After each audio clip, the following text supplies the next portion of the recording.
ಭಾಳ ಈ ಒಂದು ಸಂದಿಗ್ಧ ಪರಿಸ್ಥಿತಿಯಲ್ಲಿ ದೇಶ ಒಗ್ಗಟ್ಟಾಗಿ ಈ ಒಂದು ಪರಿಸ್ಥಿತಿಯನ್ನು ವಿರೋಧಿಸುತ್ತೆ. ಈ ಪರಿಸ್ಥಿತಿಯ ಸಂದರ್ಭದಲ್ಲಿ ಇಡೀ ದೇಶ, ಯಾವುದೇ ಪಕ್ಷ ಇರಲಿ, ಯಾವುದೇ ಸರ್ಕಾರ ಇರಲಿ, ಒಗ್ಗಟ್ಟಾಗಿ ಈ ಉಗ್ರರನ್ನು ಮೆಟ್ಟಿ ನಿಲ್ಲಲಿಕ್ಕೆ ನಾವೆಲ್ಲರೂ ಒಗ್ಗಟ್ಟಾಗಿ ಹೋರಾಟ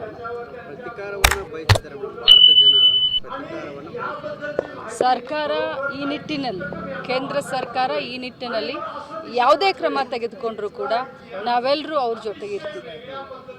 ಭದ್ರತಾ ವೈಫಲ್ಯ ಬಗ್ಗೆ ಸಾಕಷ್ಟು ಆರೋಪಕ್ಕೆ ಈ ಸಂದರ್ಭದಲ್ಲಿ ನಾನು ಅದ್ರ ಬಗ್ಗೆ ಮಾತನಾಡಲಿಕ್ಕೆ ಹೋಗೋದಿಲ್ಲ.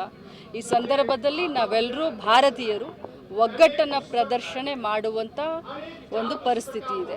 ಸೊ ಒಗ್ಗಟ್ಟನ್ನು ಅಷ್ಟೇ ಮಾತನಾಡಲಿಕ್ಕೆ ನಾನು ಬಯಸ್ತೀನಿ. ಸಿದ್ದರಾಮಯ್ಯನವರು ಹೇಳ್ತಾರೆ ಇದು ಪಾಕಿಸ್ತಾನ ಮತ್ತು ಭಾರತ ಯುದ್ಧದ ಅನಿವಾರ್ಯತೆ. ನಾನು ಅದನ್ನು ನೋಡಿಲ್ಲ.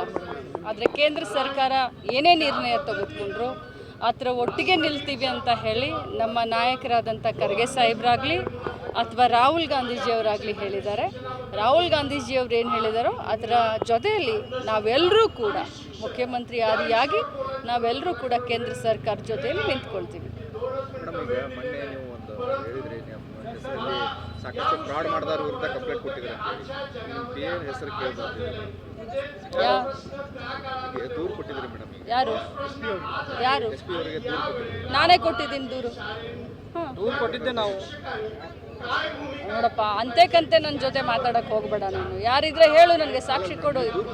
ನಾನೇ ದೂರು ಕೊಟ್ಟಿದ್ದೀನಿ. ನನಗೆ ಕೇಳಿದ ತಕ್ಷಣ ದೂರು ಕೊಟ್ಟಿದ್ದೀನಿ. ಮತ್ತೆ ಯಾವ್ರ ಹೆಸರು ಬರುತ್ತೆ, ಇವ್ರ ಹೆಸರು ಬರುತ್ತೆ ಅಂತ ಇದು ಒಳ್ಳೇದಾ ನೀನು ಕೇಳೋದು ಈ ರೀತಿ? ಮತ್ತೆ ದೂರ ಎದಕ್ಕೆ ಕೊಡ್ತಾರೆ? ಸಾರ್ವಜನಿಕರಿಗೆ ಅನಾನುಕೂಲ ಆಗಬಾರ್ದು ಅಂತ ದೂರು ಕೊಡ್ತಾರಲ್ಲ. ಒಬ್ಬ ಜವಾಬ್ದಾರಿಯುತವಾದಂಥ ಮಂತ್ರಿ ಸ್ಥಾನದಲ್ಲಿದ್ದು ಅದರಿಂದ ಸಾರ್ವಜನಿಕರಿಗೆ ಅನಾನುಕೂಲ ಆಗಬಾರ್ದು ಅಂತ ದೂರು ಕೊಡ್ತಾರಾ ಅಥವಾ ಅದನ್ನು ನೋಡಿ ಕಣ್ಮುಚ್ಕೊಂಡು ಕೂರ್ತಾರಾ? ನಾನು ಒಂದೇ ಮಾತನ್ನು ಹೇಳಿದೆ, ಭಾಳ ಕಠಿಣ ಶಬ್ದದಲ್ಲಿ ಹೇಳಿದೆ. ಈ ಉಗ್ರವಾದ ಇದೆ, ಏನು ಅಟ್ಟಹಾಸವನ್ನು ಮೆರೆದಿದ್ದಾರೆ, ಇದರ ವಿರುದ್ಧವಾಗಿ ನಾವೆಲ್ಲರೂ ಒಗ್ಗಟ್ಟನ್ನು ಪ್ರದರ್ಶನ ಮಾಡಬೇಕಾಗಿದೆ. ಅದು ಅವ್ರು ಏನು ಮಾಡ್ತಾರೋ ನಾವೆಲ್ಲರೂ ಅವ್ರ ಜೊತೆ ನಿಲ್ತೀವಿ. ಮತ್ತಷ್ಟು ಸುದ್ದಿಗಳಿಗಾಗಿ ನೋಡ್ತಾ ಇರಿ ಪಬ್ಲಿಕ್ ನ್ಯೂಸ್ 24x7. ಇದು ಸತ್ಯದ ಧ್ವನಿ.